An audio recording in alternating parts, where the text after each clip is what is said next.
of British troops on the ground. Paul Mason has been to RAF Waddington in Lincolnshire to see the Reapers in action as part of our series on the March of the Machines. His report does contain archive footage of combat attacks, which some viewers may find distressing. They call it asymmetric warfare, when your power is massively bigger than somebody else's. In this real-life footage from a British Reaper drone, a Taliban fighter fires his weapon, then retreats along a wall. A missile is fired, but as he enters a civilian compound, the pilot swings the crosshairs onto open ground, missing on purpose. There are 5 British Reapers in Afghanistan, and this is where the pilots sit, at an RAF base in Lincolnshire. They've launched 41 missile strikes from here since April. There are no figures for the numbers killed. Yesterday, the Ministry of Defence staged a drones photo call. They gave journalists unprecedented access and presented drones big and small. Their aim was to change the terms of debate about a technology that's still controversial. What's on the screens is fake, the rest is for real. This is where they fly the Reaper drones from. You must have personally pressed the button on a strike mission. Is that something you can talk to us about? Not really, but it does happen, and all I can say is it's something that is not taken lightly at all. In a few hours' time, these men could be flying real missions over Afghanistan, including striking targets for real. It gives them massive asymmetry of force over their enemies. But the real question is, what do they do about the asymmetry of perception between them and potentially civilians on the ground reacting to what they may be about to do? You're clear. All right, firing. This shocking video is from a manned aircraft, a US Apache helicopter in Iraq. Come on, fire. It shows the Americans mistakenly shooting 2 Reuters journalists among some Iraqi fighters.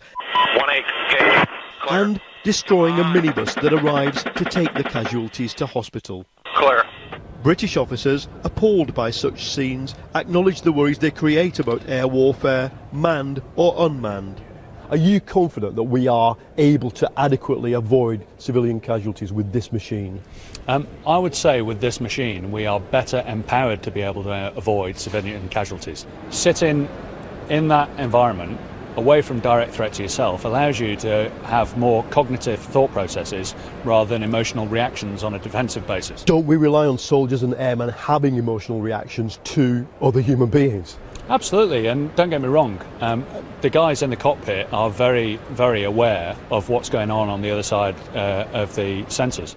The Americans used drones in Pakistan and Yemen, neither officially war zones. One estimate puts civilians killed by drones in Pakistan alone at 416 over the past 10 years.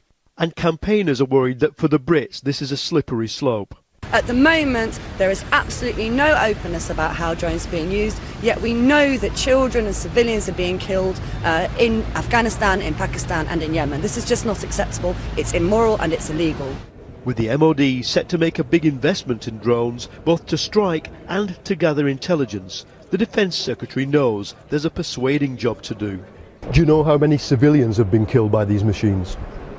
Well, we're aware of one incident in 2011 where sadly civilians were killed in a remotely piloted air system strike when an explosive load on a vehicle exploded and unfortunately caused collateral damage and civilian casualties, and obviously that's very much regretted, but that of course could happen with a strike from a manned aircraft.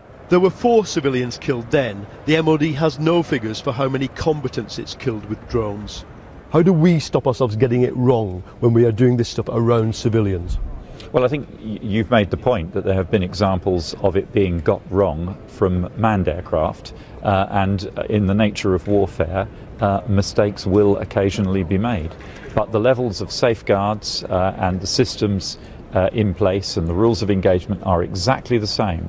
So we use exactly the same systems to ensure that we minimise any risk of collateral damage or civilian casualties. With drones becoming part of everyday life for British soldiers, the arguments will continue.